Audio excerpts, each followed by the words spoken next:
Hey guys, so as as you kind of know, I was going to do a question and answer this afternoon. So here I am now. I said I'd do this around 7 o'clock, but well, I'm here now, so a little bit after 7. I had a phone call from my sister just checking in on me. So these things have to happen. I'm doing good now. I've had my day today was up and down. I vowed I was going to have a good day. I lasted till about 10 o'clock, and then from 10 o'clock I've been down. But working on this now tonight, when I kind of remember what time I put this up at 3 hours ago. So for the last 3 hours, I've been pretty good. Thank you, Mel, for saying I look pretty. I've actually put on some eyeshadow, not eyeshadow,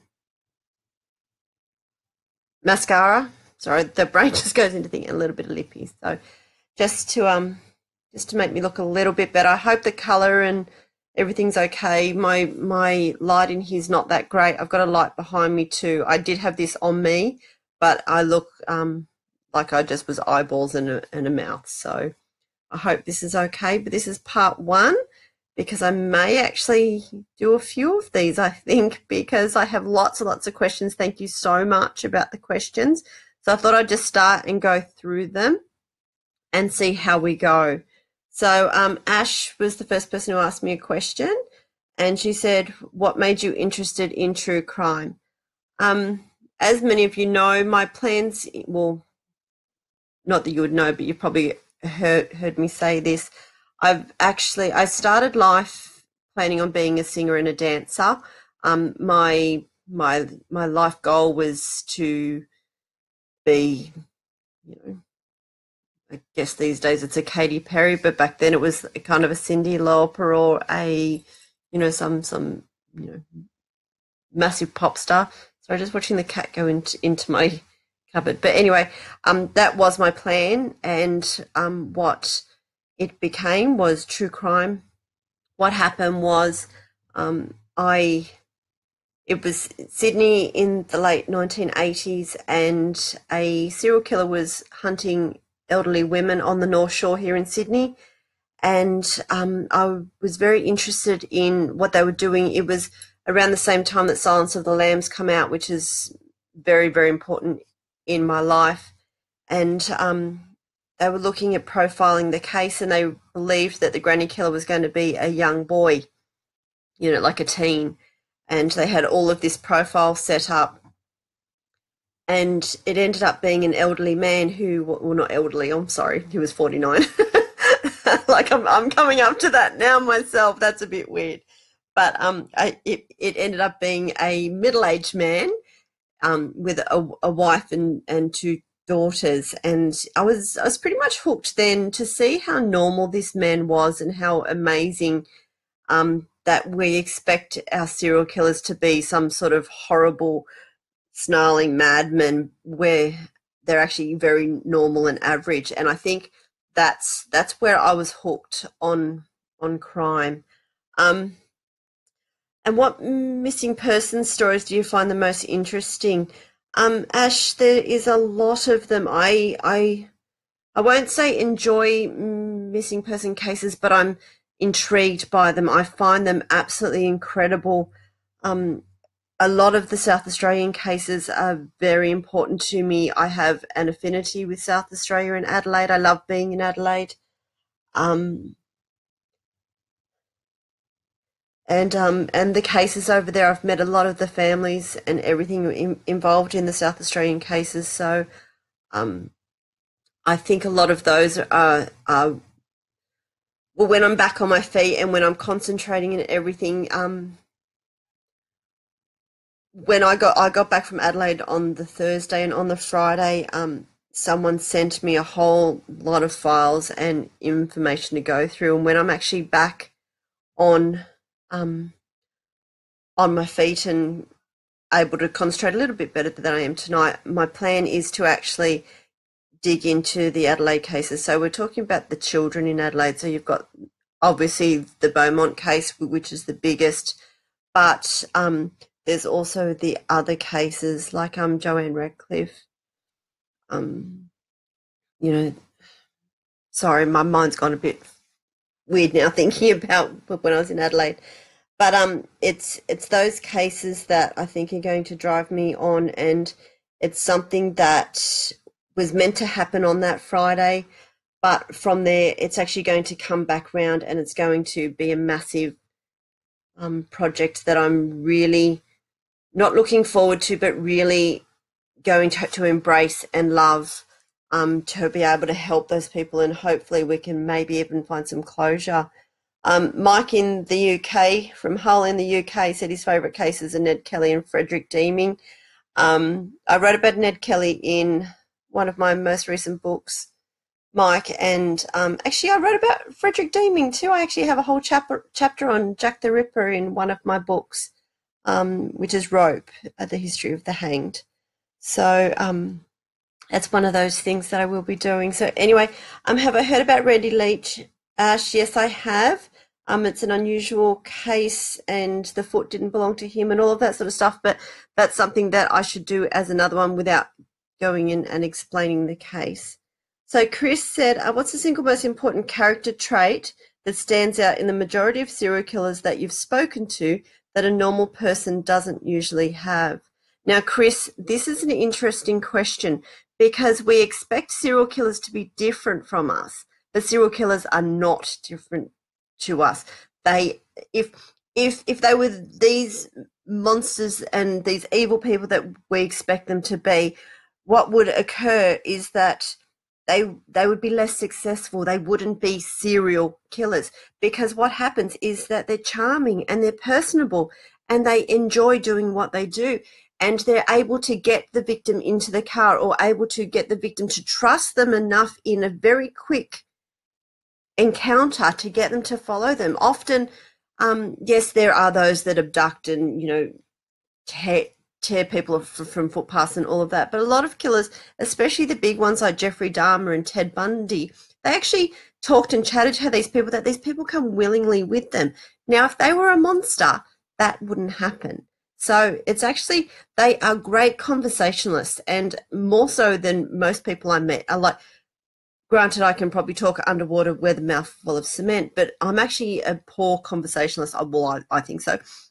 And I find that what they're able to do is they're able to have conversations that where I wouldn't, and so they actually have, that's an interesting trait that a lot of them have, that they can strike up a very, very quick rapport with people, which is part of their cunning and all of that. So I think that's a major trait that people don't expect.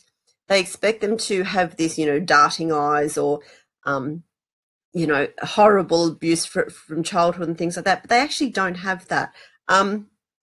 There's a lot that do have abuse in their lives, but there's a lot of people out there that had horrific childhoods and grew up to be incredible people. So they're tarred with the same brush as the rest of the world, but it's just about how they use that to their advantage, and that's where we get into the cat and mouse game of the serial killer. So I think that's okay. Do I know that they're making a movie on Ted Bundy? Yes, and if I remember, Zac Efron's going to be in it. Is that guy from High School Musical or something? Did you know that Zac Efron didn't sing his songs apparently in the first High School Musical? Anyway, I don't know why I know that. But yes, I do know that they're doing a movie on Ted Bundy. Alicia. I know that you told me that. Brody says, which serial killer and mass murder are the most interesting to you and why? Serial killer, Fred and Rose West case, which is from the UK.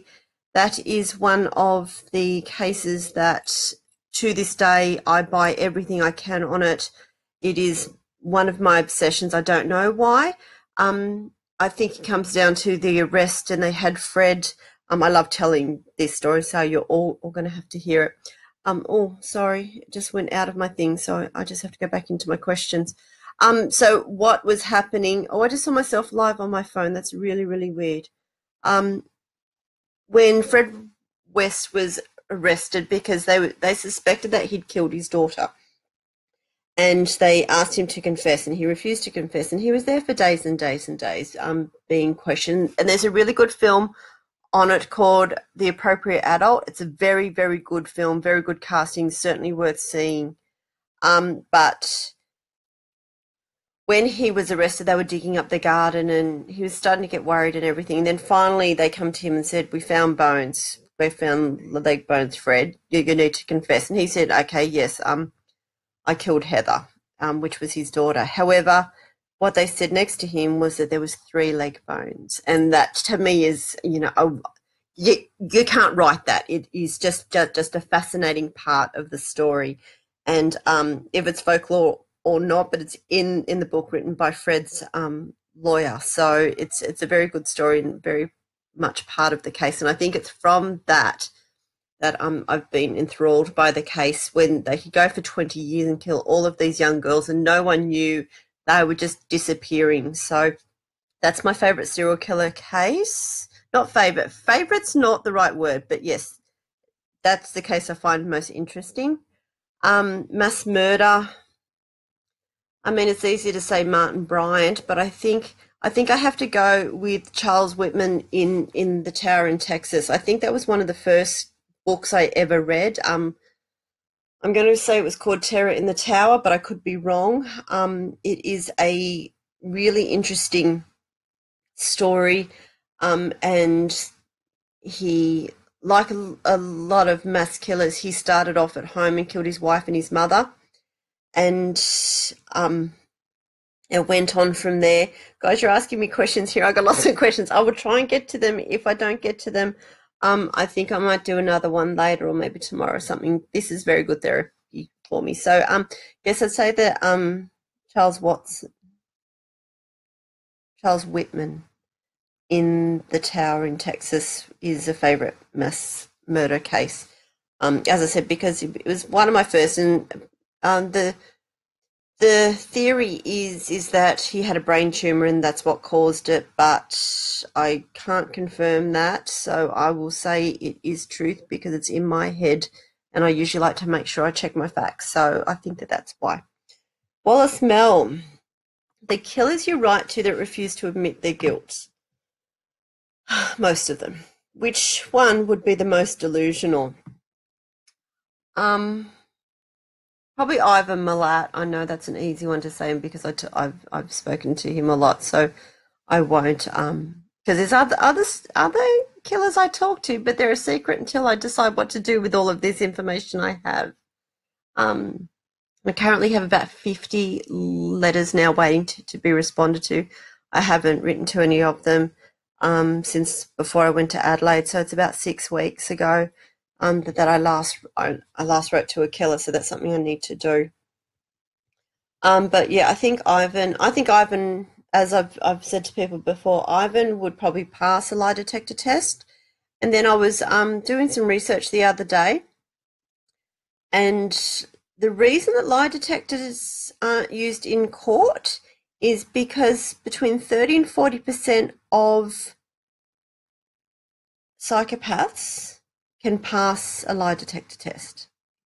So, and not all psychopaths are killers, but a lot of killers are psychopaths. I mean, that if they were to have that provided in court, it might not go as well as they would like.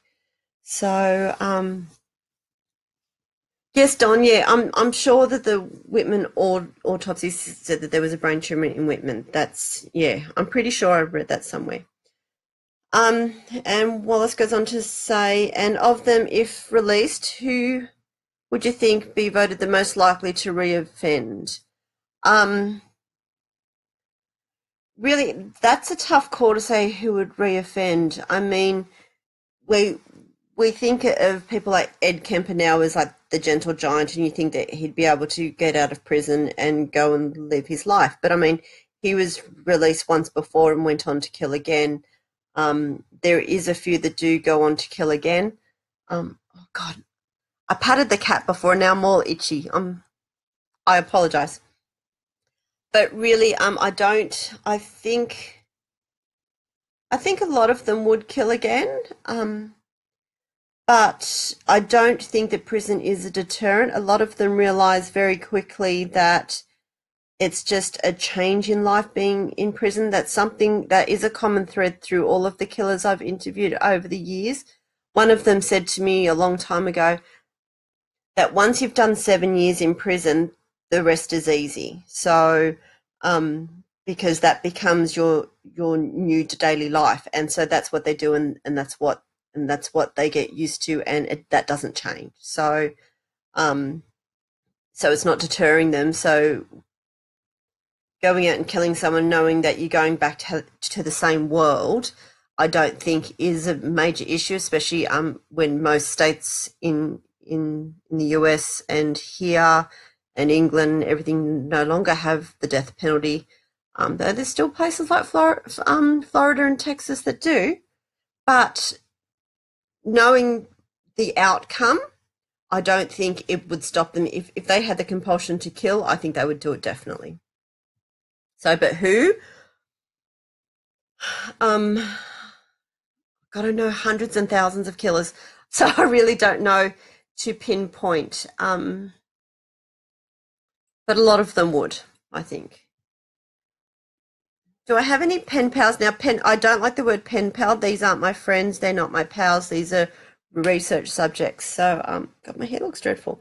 Do they have traits that I find endearing? Like I said earlier, a lot of these killers are very good conversationalists. So I do enjoy some of the conversations I've had. I'm talking to one killer currently, and if you come to Adelaide, you will know who the killer is, but I won't reveal it here. But one killer I'm currently talking to about Lee Harvey Oswald. He was friends with Lee Harvey Oswald, and anyone who knows me knows I'm a massive JFK conspiracy freak. So to now be only one step away from Lee Harvey Oswald, just, a bit of a mind blower, that one. Okay. Ever consider tackling an unsolved or cold case? Yes, in Adelaide. I'm hoping that it's something I'm really going to tackle once I'm back on my feet and once I'm focused and once I know what I'm doing and who I am again. This person tonight is not currently sorry, I got cat hair. This person tonight is kind of not the person that I usually am. This is me knowing I was doing this tonight, and this was a bit exciting for me. So once I'm back and can focus and my brain's a bit better than what it currently is, my plan is to tackle a few cold cases and see what we can do, see if a new set of eyes can see what others have missed, knowing what I do from lots of killers from around the world. Belinda says, have you ever looked into a case yourself and worked out who done it before the police? I think we all do that. That there's a lot of cases, not that we get it before the police. The police have to have the facts and the police have to have the proof. Whereas we can say, like, for example, the Seth Gonzalez case, he killed his parents and sister in cold blood. And then we had him moaning and groaning and, woe is me, my family's dead. And, I mean, it was very obvious that he was the killer. Family annihilators like that are very obvious because they are so narcissistic. So those sorts of cases I pick up and do really quickly. There's a couple of women here in Australia, for those that are overseas. We've got a couple of women that are currently missing, presumed dead, and we all know who's responsible there. There's another case, a big case here that I won't, because I don't want to jeopardize cases. There is a boy who has been missing here for a couple of years now, I think about 2 years, and there's more to that case than what's actually out there. And I know someone who knows someone who has given me a bit of insight into that case about who's involved. But as this is a live feed, I won't jeopardize that case. But there is cases out there that I think it's not about me just looking into it as a lone person, because that doesn't work. but it's about the networking involved and who I know and who I can ask questions about. I have some fantastic friends on here who have some magnificent experience that I often ask them questions that can help with cases. If I do have information, it does go to the police, so there is things like that. But yes, I don't go in and say, yes, I've solved this case. I leave that to the police. But, you know, there is some cold cases that I'm hoping to tackle very, very soon. So Elaine says, Amanda, have you ever researched the Oklahoma Girl Scout murders from 1977? Yes, not. I did a video of some unsolved cases a couple of years ago on my YouTube channel, and I do mention this case. Do I think it was more than one killer that night? I mean, they've got a suspect that they can't pin it on as far as I am aware, just thinking about recent news I saw on the case.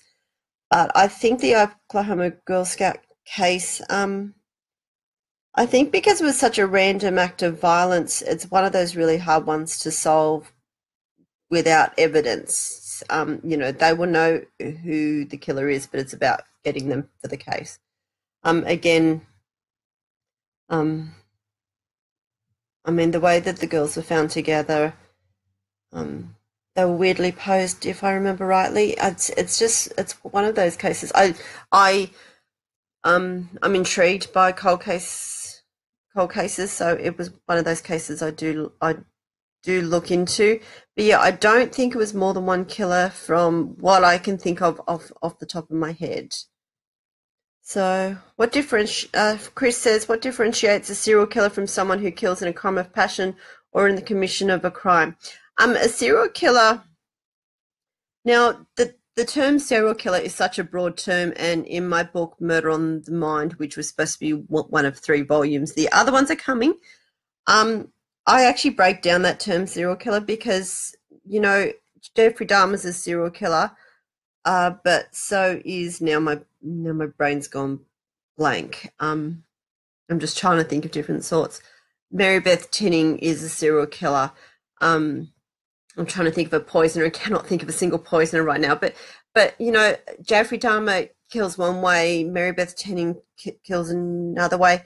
But they all come under this umbrella of serial killer. Serial killers often plan what they want to do. They may not always have a victim in mind, but they often do. But the term serial killer just sort of lumps together people who kill a lot of people over an extended period of time.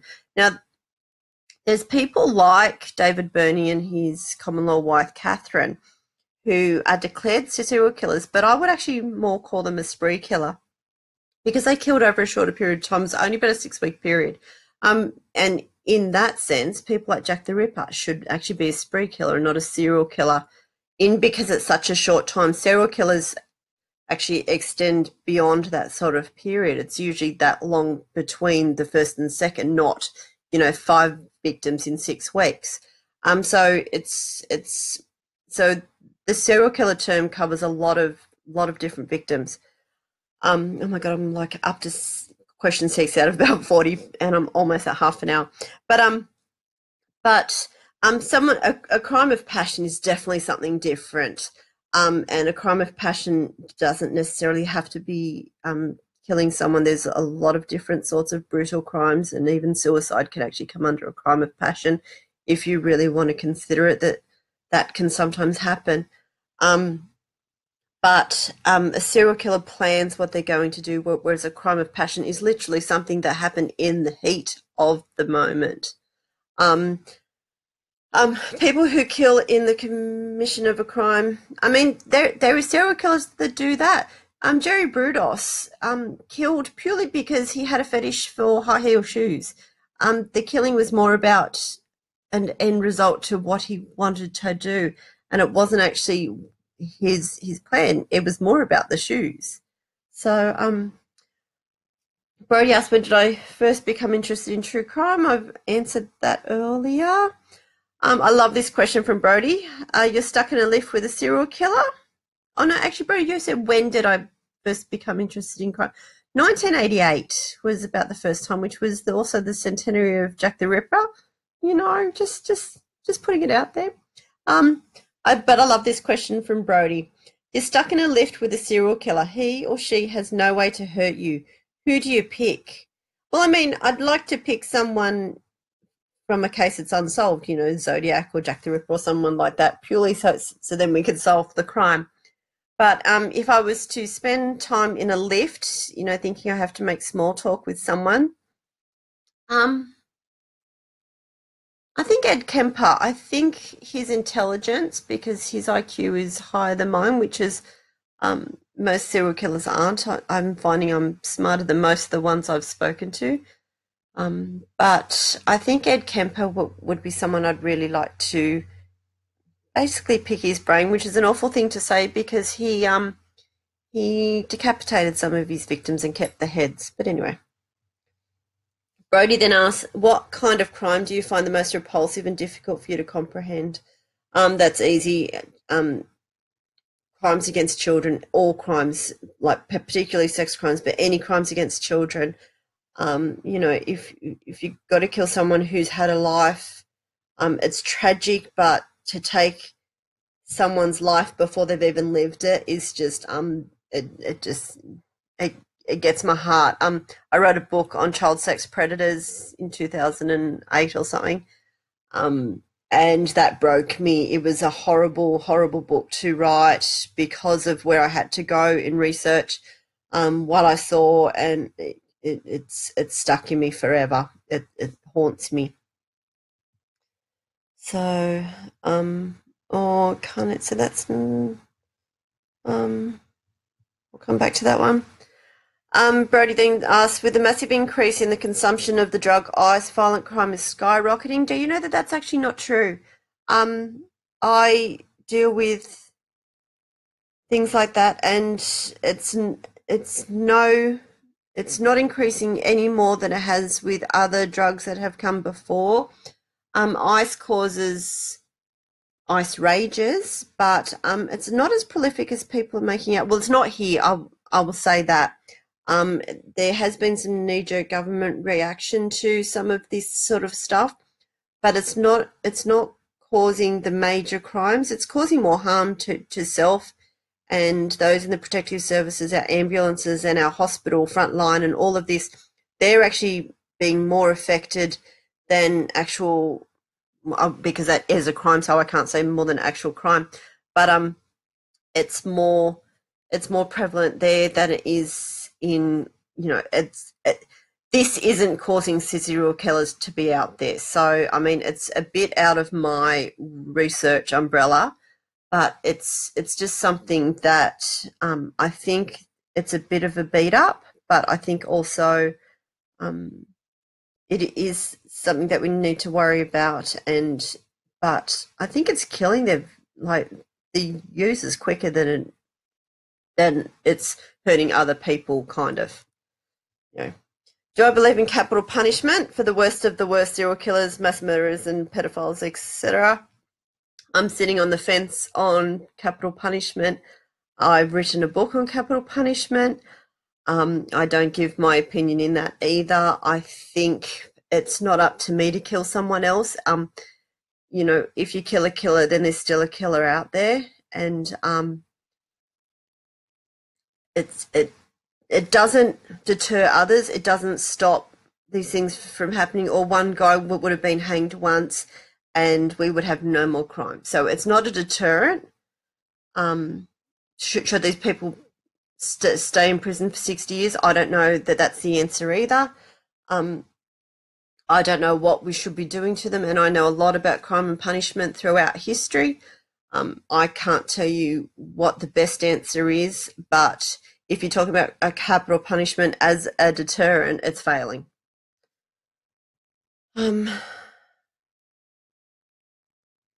So can these people be rehabilitated and released into society safely?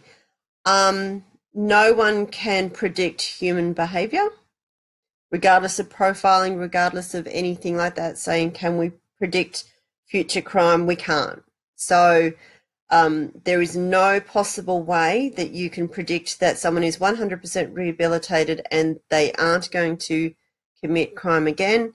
Like, you can't say that they won't commit crime again. That there is no 100% because human nature doesn't allow for that. It's not an exact science.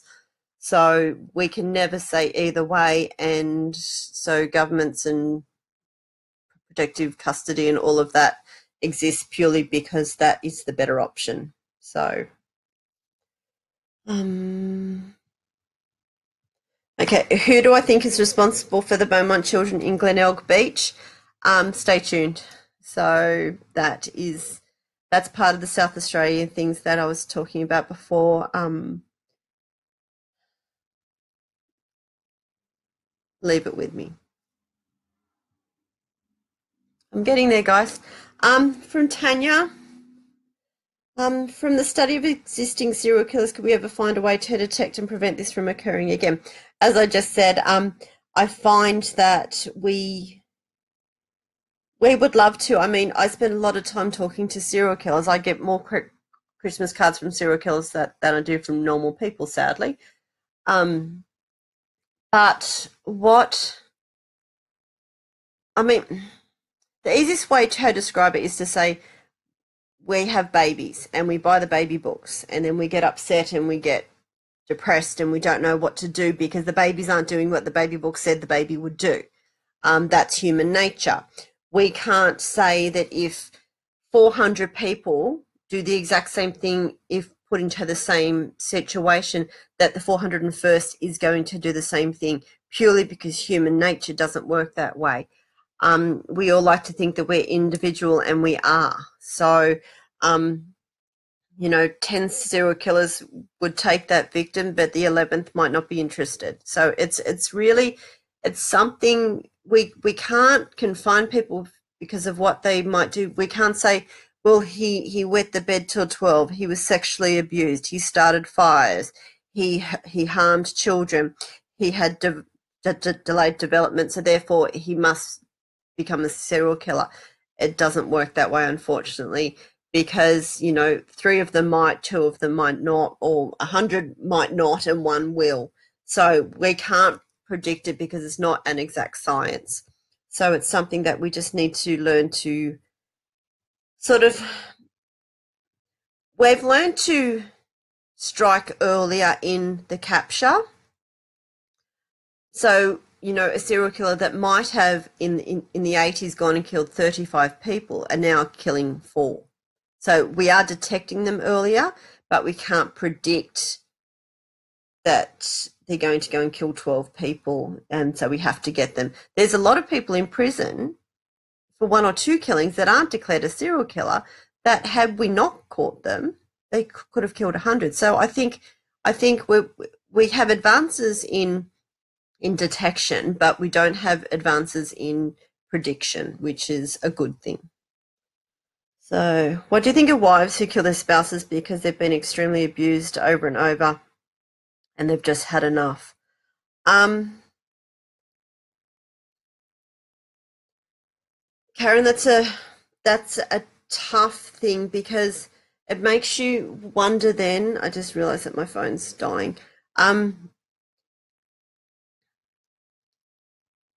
Thankfully we have other services out there that I would hope that people would try and get, so then they don't have to be in that situation that it becomes, do I kill to survive? Now, if they kill in self-defense, then that happens, and it's tragic for them to have to go through that, but it does happen.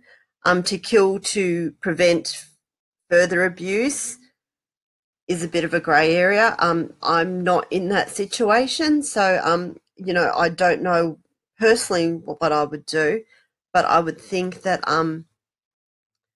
it is something that we just hope that anyone in that situation actually gets help before they need to do that. So, Lisa, do I feel safe writing to serial killers? And sorry, and I'll just read exactly what she wrote here so then we can go. I really should learn to put my glasses on too. Do you feel safe writing to serial killers? And I've observed an interesting fact over in the UK. Most women involved in our criminal and criminal justice system seem to have degrees where the guys, by comparison, don't. Do you think women get a fair chance to work within this area? There's a lot of guys in this field, and that's probably why I do what I do, because, power to us, sort of thing. I was meant to have commenced my Masters of Criminology just about 3 weeks ago, but obviously I've just put that on hold for now.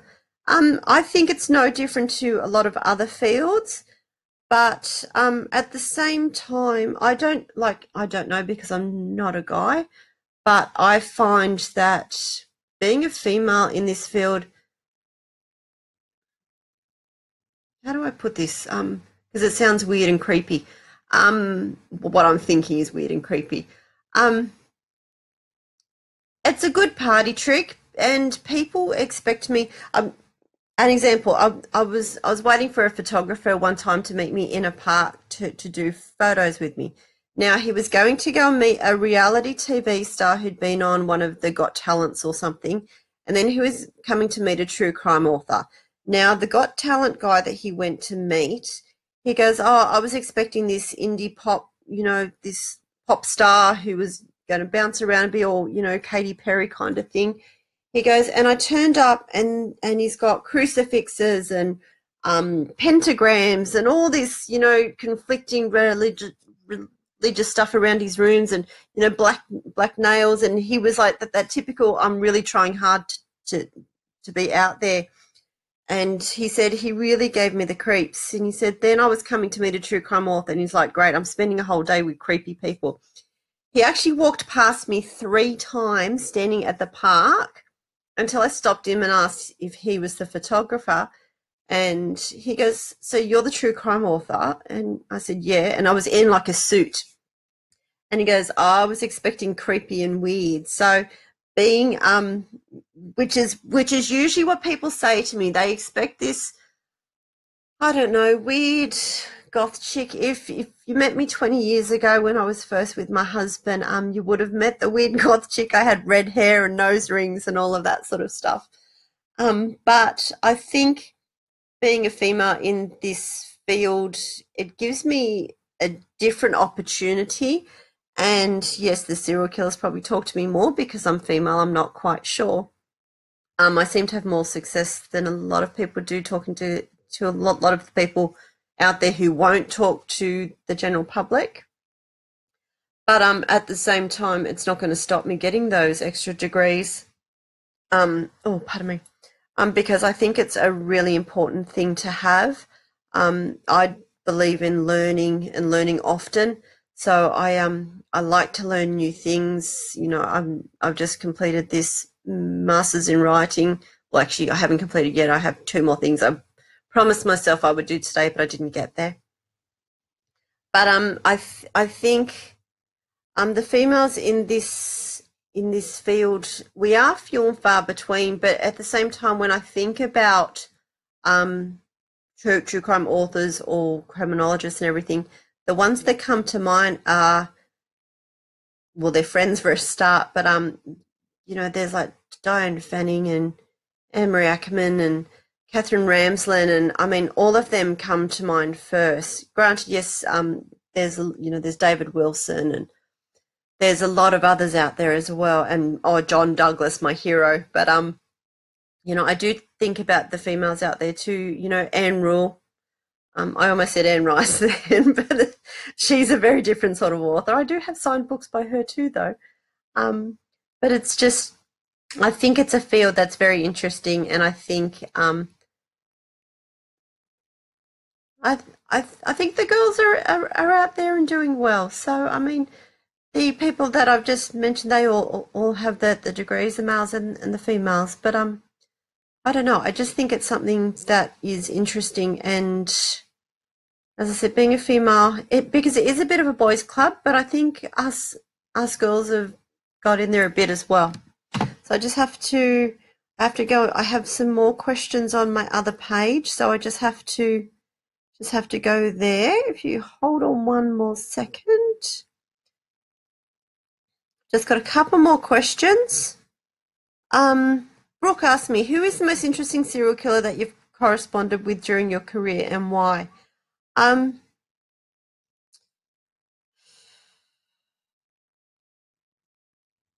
Most interesting serial killer. I mean, they're all interesting in their own way. Otherwise, I don't keep up the correspondence.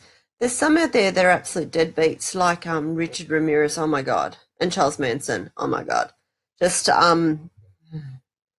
really, I don't get the attraction that people have, and some people just, massive fan clubs and everything for these people. I'm thinking they are boring as batshit. But most of them are quite interesting. As I said, I've got one who I'm talking to currently about Lee Harvey Oswald. I've got another one. I'm just trying to think. It's just a bit of a blur currently. As I said, I just have so much. I've got one who sent me artwork just the other day. I mean, most of them are pretty interesting. Arthur Shawcross was very interesting. I'll say that he was He was my first. He was my first serial killer, and I guess you never forget your first serial killer.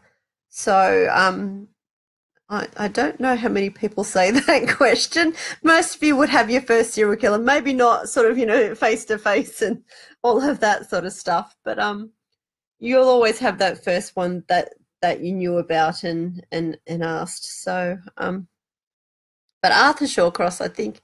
He was just really interesting, and I thoroughly enjoyed our conversations for a long, long time. He did die, I don't know, a couple of years ago, probably 10 years ago now, I can't even remember. But he was a very interesting study.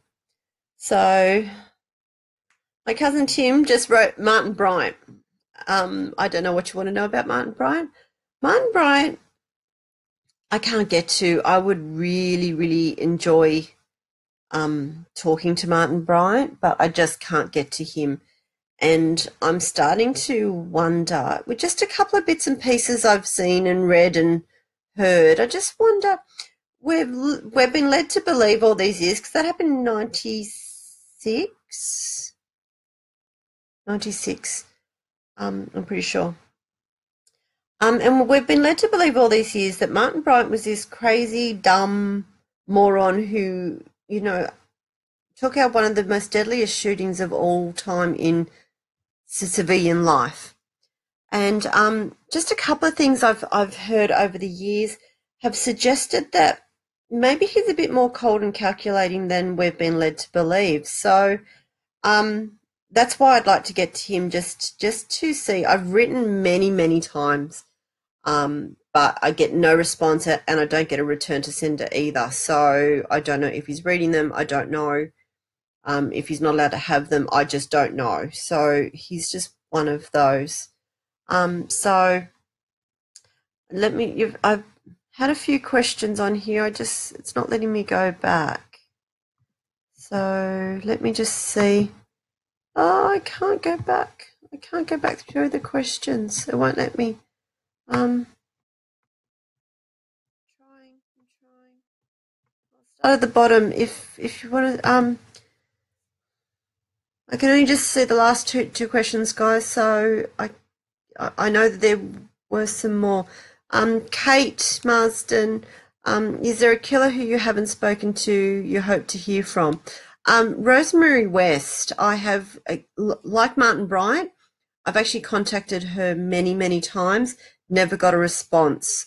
So it's really frustrating that she doesn't respond. I keep trying. I try different tacks. Just hoping one day that she does respond to one of them. But no, I haven't heard from her. But she's right at the top of my list. So Alicia says, have you spoken to Snowtown Killers? Not directly. I haven't contacted them because really just haven't. But I was on Studio 10 in February. It was a god awful day that day. It was bad from start to finish, and in the middle of the conversation I was talking about Snowtown, and I combined two of the killers' names into one name. I can't remember, like instead of saying Mark Hayden and John Bunting, I said like John Hayden or something. I said something. I can't. It was such a bad interview. I haven't watched it since. But John Bunting come at me. He contacted me via a third person, saying, you know, how dare you be on TV if you can't even get our names right? And my response was, live TV shit happens.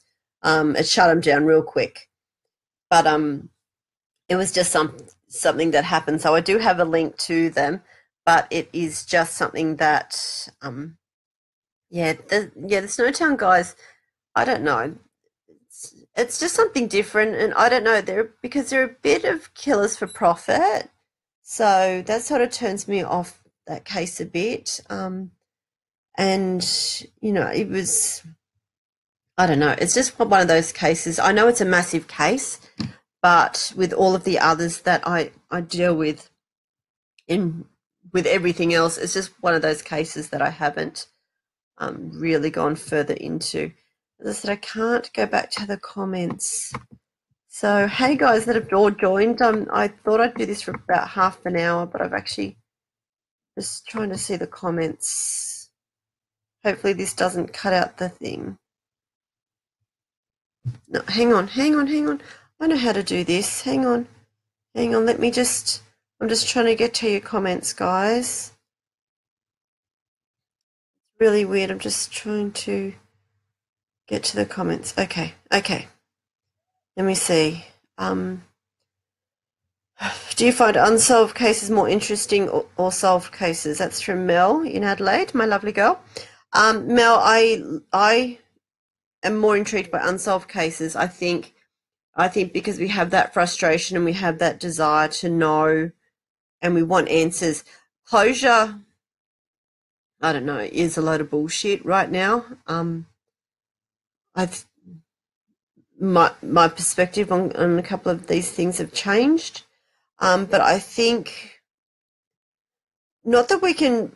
I mean, we can't bring closure, but I think we can bring answers, and I think answers to humans is very important, and I want to bring answers to people, and because I know that I don't have answers to some things in my life, and I think that bringing an answer to someone might give me some peace too. So though I've always been intrigued by unsolved cases, it's more important now than ever. Alison says she's looking forward to seeing what I come up with the Adelaide cases. I've got a lot of stuff that's coming.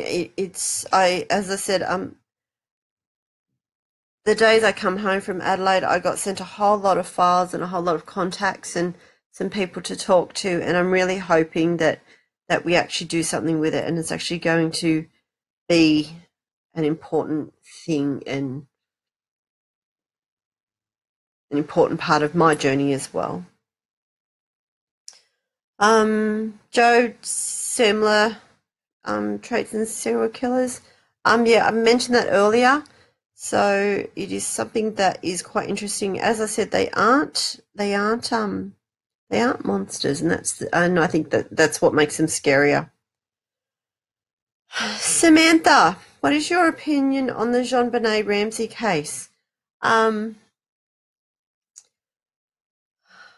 It's an inside job. Well, not that it's an inside job. I believe it's possibly an accidental death that has been ballsed up because of the inner circles of the Boulder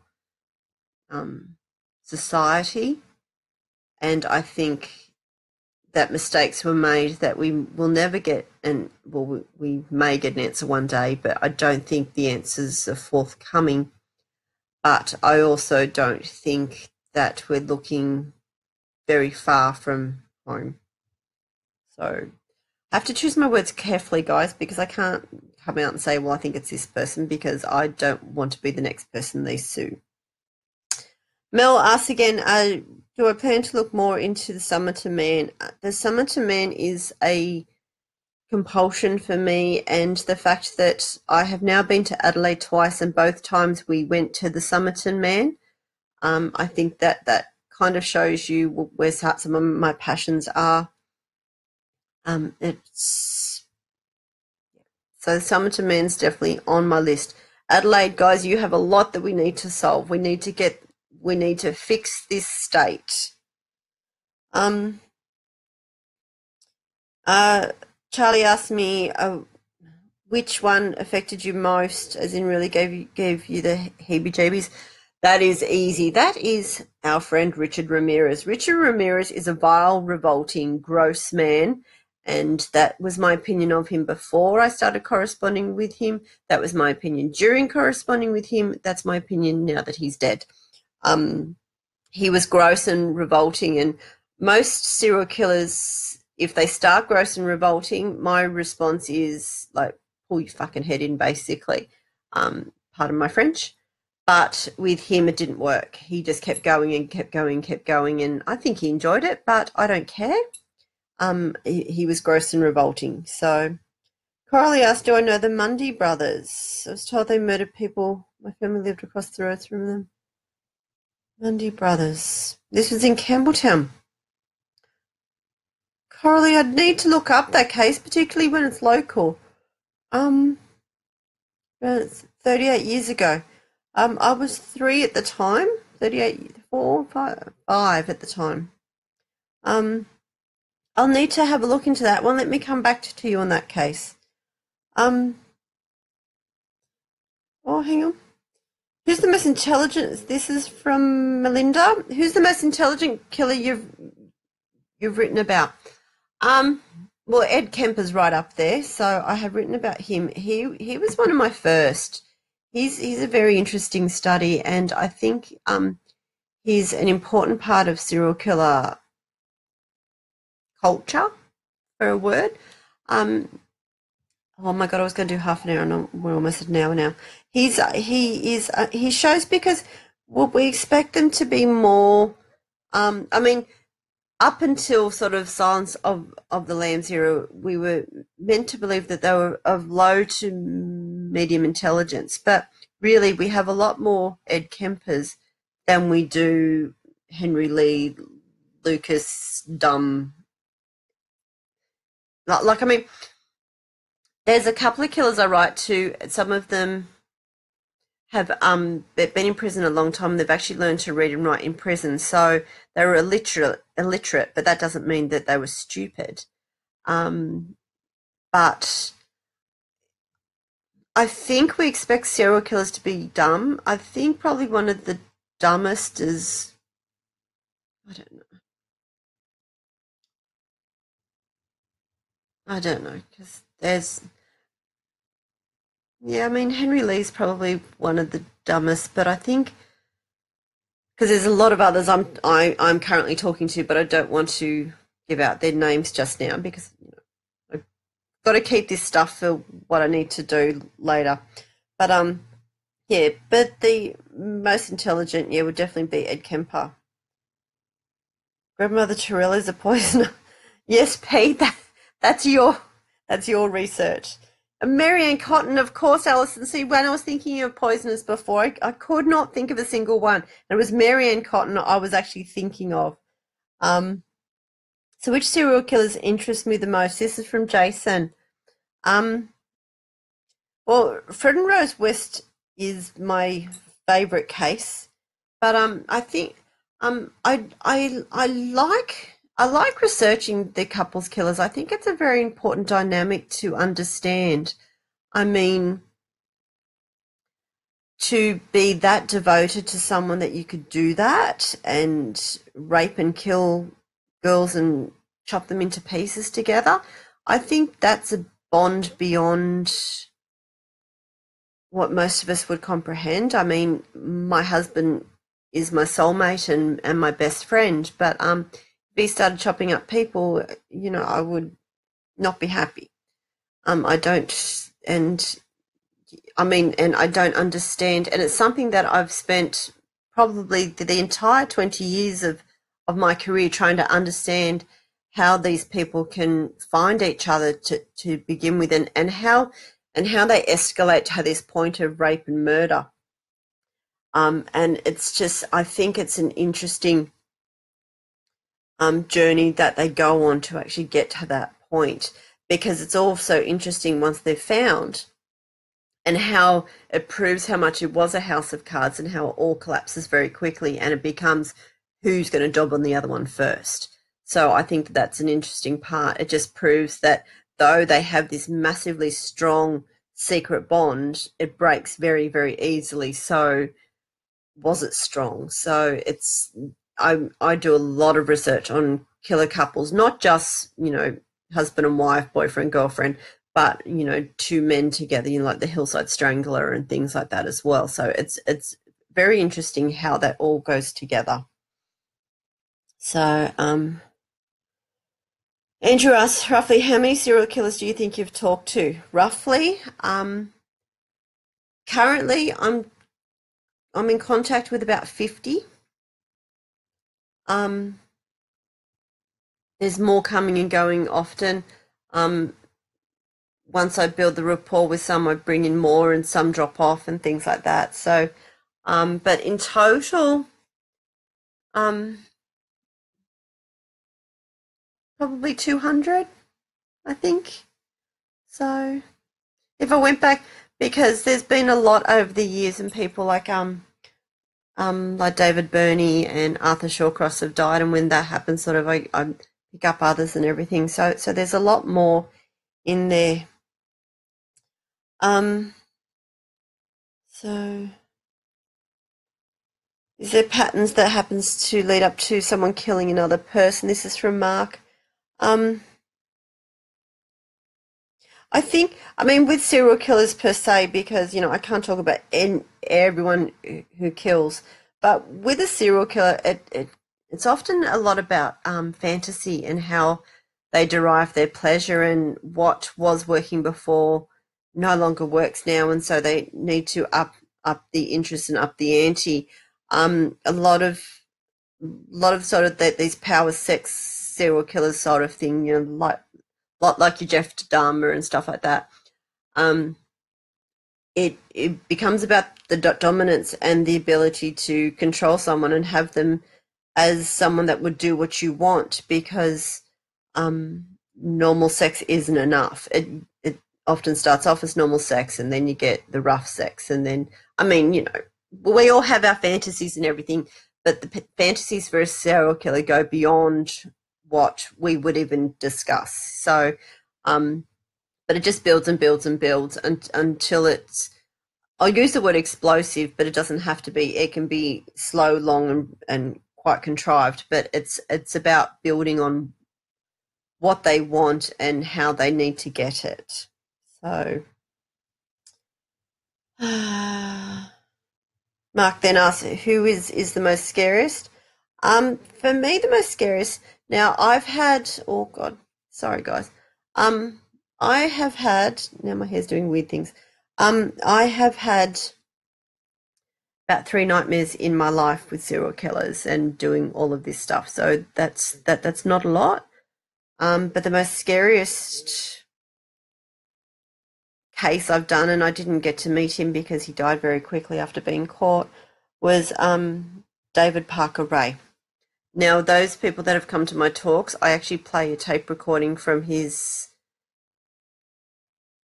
speech that he gives to his victims, and I had nightmares when I heard it for the first time. Now, I play about 5 minutes of it. It goes for over an hour in total, and it is horrifying. So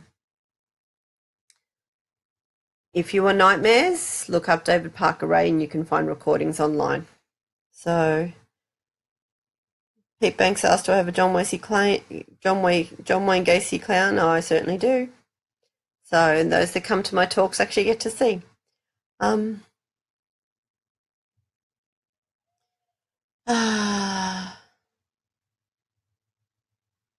So just going through, guys, just seeing. I've got lots of comments which are really lovely. Oh, I said I'd only go for half an hour.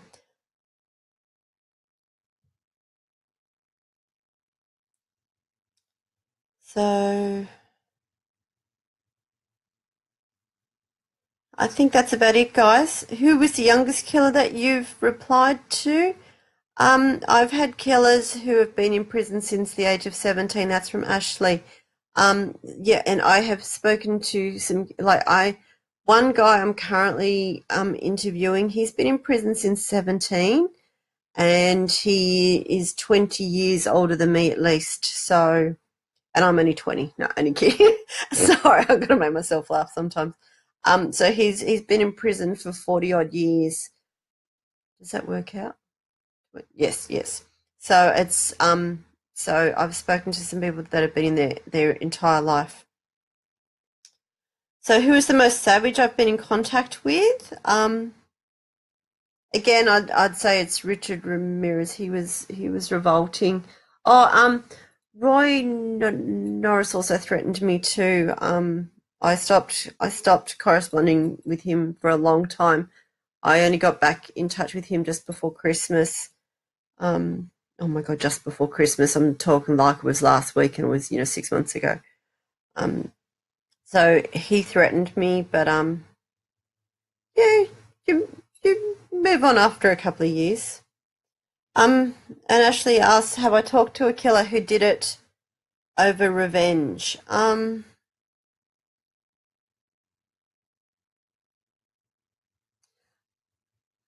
Yes and no. I have spoken to a killer who killed to get back at society, so I guess you could call that as revenge. But someone who killed someone because they did them wrong. I can't think of anyone I've spoken to that has done that. Well, that's it, guys. That's the end of the questions. So that was an hour. Thank you so much.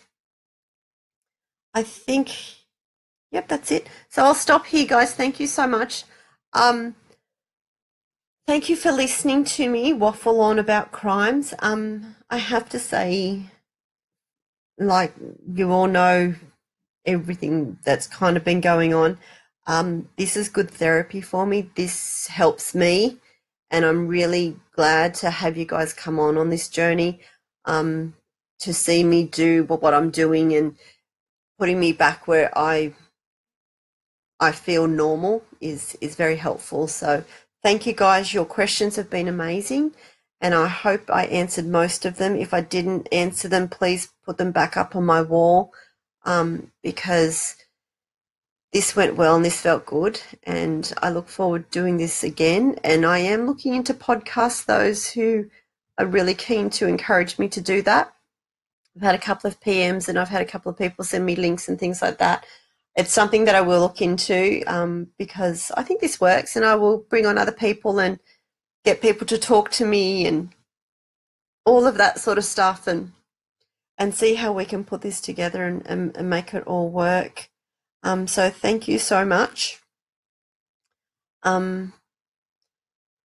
Sorry, something's going on. Did I miss a question at the end there? No, don't think so. No. No, that's it. Sorry. So yeah, so thank you all so much.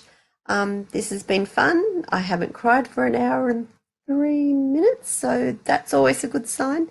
So thank you, guys. You put a smile on my face, and I hope that I haven't given you too many nightmares. If you have any other questions that you either want me to answer next time, let me know. I might just put up a link each time saying I'm going to do a crime Q&A, and to put your questions in there. So write them down. So then when I do it, we can answer them all in one hit. But if you want to know, who is that serial killer that you mentioned that did such and such, just pop that into the comments for this, and I will do it again. Otherwise, any questions, just ask me, and we might do this again. So thank you guys so much for your support. This has been great, and I'll see you on my next crime Q&A. Next time might be crime and wine Q&A. How does that sound? I think it sounds great. Anyway, thank you guys, and good night.